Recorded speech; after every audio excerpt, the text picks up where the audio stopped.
For most physicians and dentists, the transition out of residency or fellowship is framed not only as a career milestone, but also a financial milestone.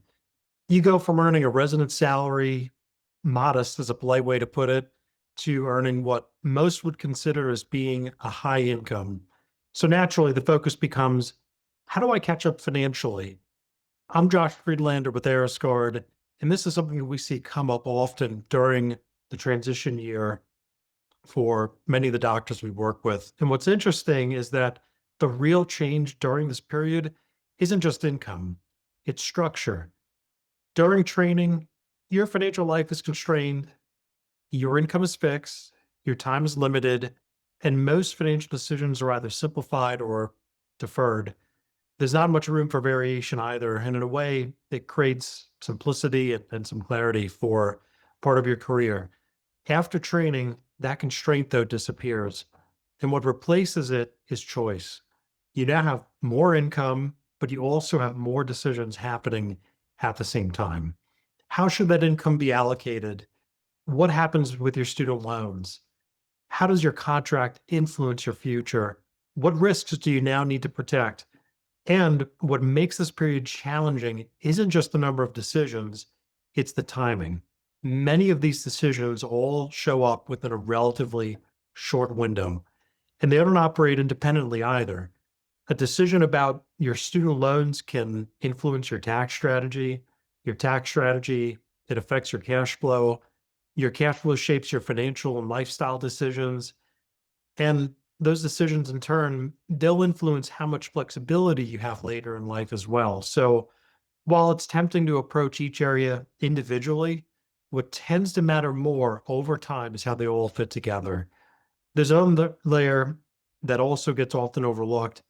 During training, your life runs on an academic calendar, but financially, everything operates on a calendar year basis.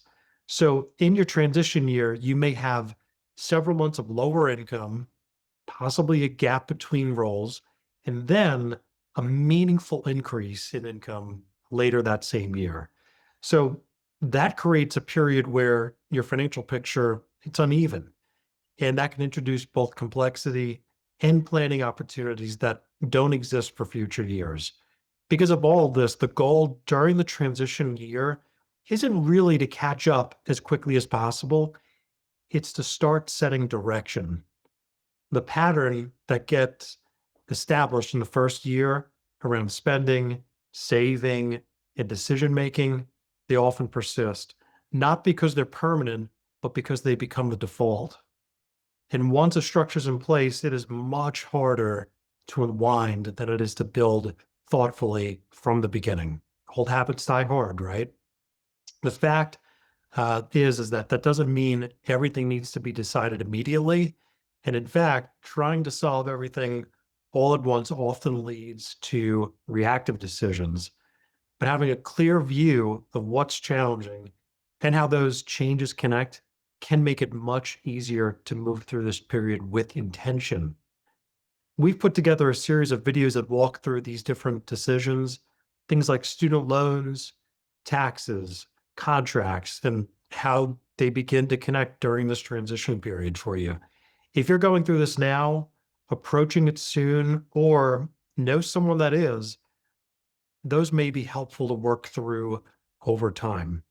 We've also outlined these in a simple doctor transition year planning checklist that walks through the key considerations and how they all fit together. If that'll be helpful, you can find it and a link to it in the description below. And if you'd like to follow alongside as we release additional content around this transition related topic in this very important year, you're welcome to subscribe to the channel here as well.